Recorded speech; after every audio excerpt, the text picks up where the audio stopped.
4 people were taken to a hospital following a crash between a car and horse and buggy in Bradford.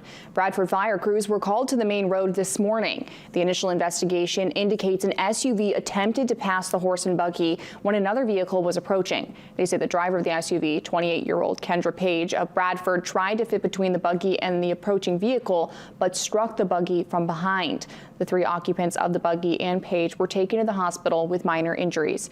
Officials say the horse was badly injured and had to be put down. The crash remains under investigation.